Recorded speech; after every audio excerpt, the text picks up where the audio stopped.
नमस्कार दोस्तों, यमुना को गंदे नालों से छुटकारा मिलेगा और 3140 करोड़ की लागत से 27 एसटीपी बनेंगे। इसकी मंजूरी दिल्ली की सीएम रेखा गुप्ता ने दे दी है। इस बार के चुनाव प्रचार में बीजेपी ने यमुना सफाई का मुद्दा जोर शोर से उठाया था और यमुना की बदतर हालत के लिए पिछली आम आदमी पार्टी की सरकार को जिम्मेदार ठहराते हुए वायदा किया था कि बीजेपी की सरकार बनी तो यमुना के जल को निर्मल करके घाटों पर आरती की जाएगी। सरकार बनते ही मुख्यमंत्री अपनी पूरी कैबिनेट के साथ यमुना आरती में गई थी।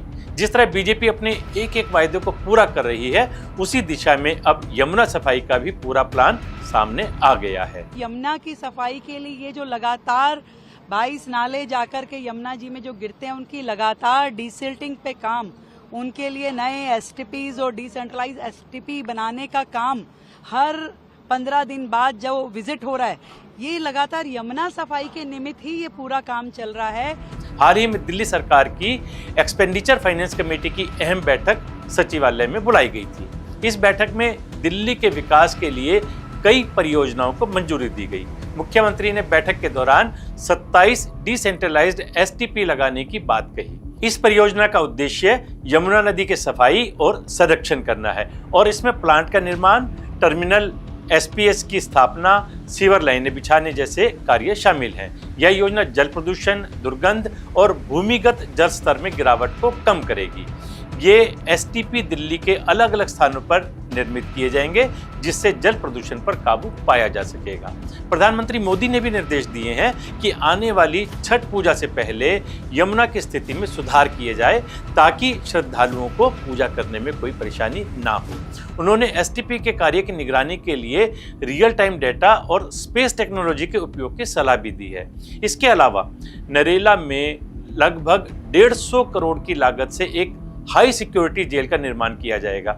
इस जेल में 256 कैदियों के रहने की सुविधा होगी, जो लगभग 40 एकड़ क्षेत्र में फैली होगी। यह फैसला दिल्ली की जेल प्रणाली को अधिक आधुनिक और सुरक्षित बनाने के लिए किया गया है। इसके साथ ही दिल्ली की परिवहन प्रणाली को सुधारने के लिए द्वारका में इलेक्ट्रिक बसों की चार्जिंग के लिए इंफ्रास्ट्रक्चर निर्माण को भी हरी झंडी दी गई है।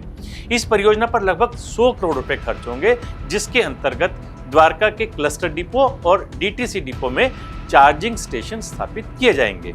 मुख्यमंत्री ने सभी संबंधित विभागों को परियोजनाओं को समयबद्ध तरीके से और आधुनिक तकनीकों के साथ मिशन मोड में पूरा करने के निर्देश दिए हैं। इसके अलावा मुख्यमंत्री ने कैबिनेट मंत्रियों, अधिकारियों और जनप्रतिनिधियों के साथ आयुष्मान भारत योजना के दिल्ली में प्रभावी क्रियान्वयन को सुनिश्चित करने से संबंधित बैठक भी की।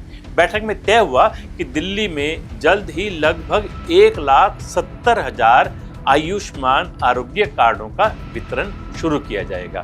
इस अभियान में जनप्रतिनिधियों से सहयोग की अपील की गई है। मीटिंग में ये भी तय हुआ कि दिल्ली में स्वास्थ्य सुविधाओं के डिसेंट्रलाइजेशन को लेकर बड़ा कदम उठाया जाएगा। देश की राजधानी में लगभग 1000 जन आरोग्य केंद्रों की स्थापना की जाएगी। हर विधानसभा क्षेत्र में 15 जन आरोग्य केंद्र होंगे। इन केंद्रों में प्राथमिक उपचार, परामर्श और दवाओं की सुविधा उपलब्ध होगी। साथ ही वरिष्ठ नागरिकों के लिए वय वंदन योजना भी जल्द शुरू की जाएगी। 70 वर्ष से अधिक आयु के नागरिकों को विशेष प्राथमिकता दी जाएगी, ताकि उन्हें समय पर स्वास्थ्य लाभ मिल सके। मुख्यमंत्री ने अधिकारियों को निर्देश दिए हैं कि 1 सप्ताह के भीतर जन आरोग्य केंद्रों के लिए उपयुक्त स्थलों की पहचान कर रिपोर्ट सौंपी जाए। इसके अलावा हर जिले में एक इंटीग्रेटेड पब्लिक हेल्थ लैब और नो क्रिटिकल केयर ब्लॉक भी शामिल किए जाएंगे। उन्होंने पिछली आम आदमी पार्टी सरकार पर निशाना साधते हुए कहा कि पहले इस योजना को लागू करने में अनावश्यक देरी हुई, लेकिन अब स्वस्थ दिल्ली, सशक्त दिल्ली के लक्ष्य के साथ भाजपा सरकार तेजी से आगे बढ़ रही है। इस तरह से हम देख सकते हैं कि दिल्ली की बीजेपी सरकार न सिर्फ वादे करके चुनाव जीती है, बल्कि चुनाव जीतने के बाद जितने भी प्रमुख वायदे किए गए हैं, लगभग उन सभी पर काम शुरू कर दिया गया है।